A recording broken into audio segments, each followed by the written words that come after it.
আলহামদুলিল্লাহ। আমরা আজকে কলা গাছ রোপণ করলাম। এই কলা এটা থাইল্যান্ডের একটা জাত, নতুন জাত বাংলাদেশের জন্য। এই জাতটা আমরা নতুন, এই কলার যে বৈশিষ্ট্য সেটা একেবারে নতুন। এটা এই কলা খুবই আমাদের এই বাংলাদেশের মাটি, আবহাওয়া, পরিবেশের সাথে খুবই উপযুক্ত একটা সময়ে কাজ করতেছে, যার কারণে এটা আমরা গত বছর লাগিয়েছিলাম। লাগানোর পর আমরা সফল হয়েছি। সে বাগান আপনাদেরকে দেখাবো। আজকে নতুন বাগানে আমরা গাছ রোপণ করলাম আজকে। তবে গাছ লাগানোর কিছু নিয়ম আছে। সেই নিয়মটা হচ্ছে যে আমরা যখন কলার গাছ যখন আমরা রোপণ করব, অবশ্যই যেটাকে আমরা তেউরি বা শাখার বলি, সেটা হচ্ছে যে আপনার এই যে যে অংশটা দেখতে পাচ্ছেন আপনারা, বিষয়টা আমি আপনাদেরকে কাছে এসে দেখাই। সেটা হচ্ছে যে এই যে যে অংশটা দেখা যাচ্ছে, এই অংশ যেখান থেকে কলার গাছ যখন কর্তন করা হয়, এই অংশটা যেখানে কাটা হয়, এর বিপরীতে কিন্তু হলো আপনার কলার ক্যান পড়বে। যখন আমরা এখানে লাগাবো, যদি আমরা এই কাটা অংশটা যদি এই সাইড দিই, তাহলে এর বিপরীতে কিন্তু কলার ক্যান পড়বে এই সাইডে। আর এই কাটা অংশ যদি আমরা এইভাবে রোপণ করি, তাহলে কলার ক্যানটা পড়বে কিন্তু অপোজিট সাইডে।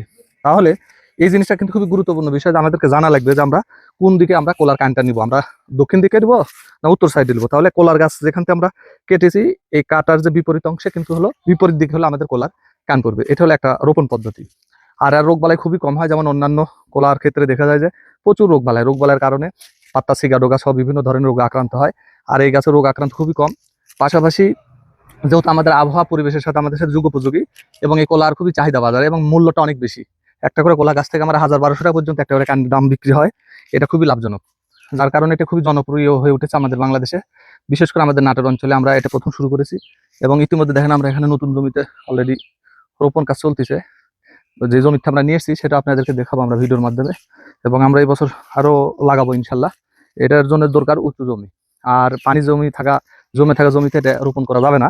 গাছ বেশি বড় না, ছোট। যত কাটার পর গোড়াটা মোটা হবে, 2-3টা কাটা দেওয়া আছে, তারপরে এই গাছটা হচ্ছে, তারপর আমরা রোপণ করবো। অবশ্যই রোপণের গর্তগুলো আপনাদেরকে দেখাচ্ছি যে সারি থেকে সারির দূরত্ব দেওয়া আছে প্রায় আপনার 1, 2, 3, 4, 5, মোটামুটি 7 থেকে 8 হাত পর পর আমরা একটা করে সারি দিয়েছি। একটু পাতলা হলে ভালো হয়, যেহেতু কাদিগুলো এরকম বড় বড় হয়ে থাকে।